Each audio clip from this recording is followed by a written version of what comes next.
નમસ્કાર. હરેક બાબતની ખબર રાખતા અને જરૂર પડે ત્યાં ખબર લઈ નાખતા સમાચાર માધ્યમ અપના મિજાજ ન્યૂઝમાં આપનું હાર્દિક સ્વાગત છે. અમદાવાદથી એક મોટા અને દુઃખદ સમાચાર સામે આવી રહ્યા છે. અમદાવાદના ધુલેરા એક્સપ્રેસ વે પર એક ગમખ્વાર અકસ્માત સર્જાયો છે.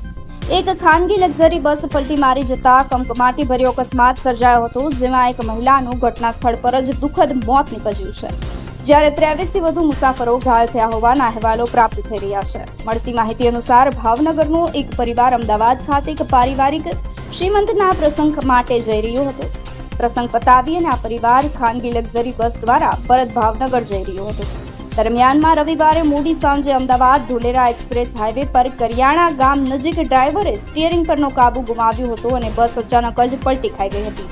રોડની નીચે ઉતરી ગઈ હતી અને બસ પલટી મારતાની સાથે જ મુસાફરોમાં ભારે અફરાતફરી અને ચીસાચીસીનો માહોલ જોવા મળ્યો હતો. આ કમકમાટી ભર્યા અકસ્માતમાં ભાવનગરના દેસાઈનગર વિસ્તારમાં રહેવાસી 60 વર્ષીય રંજનબેન મનહરભાઈ દસાડિયાનું ઘટના સ્થળ પર કમકમાટી ભર્યું મોત નીપજ્યું છે.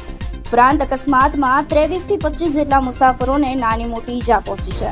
ઘટનાની જાણ થતાની સાથે જ સ્થાનિક પોલીસ 108ની ટીમ અને અન્ય બચાવ ટીમો તાત્કાલિક ઘટના સ્થળ પર દોડી ગઈ હતી. રાહત કાર્ય શરૂ કરવામાં આવ્યું હતું. ગંભીર રીતે ઘાયલ થયેલા 8થી 9 લોકોને છે તે સારવાર માટે અમદાવાદ સોલા સિવિલ હોસ્પિટલ ખાતે રિફર કરવામાં આવ્યા હતા.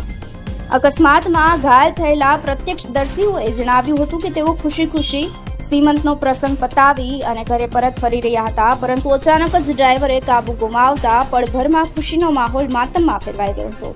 પ્રાથમિક માહિતી અનુસાર લક્ઝરી ચાલકે સ્ટીયરિંગ પરનો કાબુ ગુમાવ્યો હોવાના કારણે આ ઘટના ઘટી હતી અને હાલ પોલીસ આ મામલે વધુ તપાસ હાથ ધરી રહી છે. સંજય જાની, અપના મિજાજ ન્યૂઝ, અમદાવાદ. નમસ્કાર. આ હતી આજની મહત્વપૂર્ણ ખબર. આવા જ તાજા, મહત્વના અને સચોટ સમાચાર મેળવવા માટે અપના મિજાજ ન્યૂઝ ચેનલને હમણાં જ લાઈક, શેર અને સબસ્ક્રાઇબ કરો. સંજય જાની, અપના મિજાજ ન્યૂઝ, અમદાવાદ.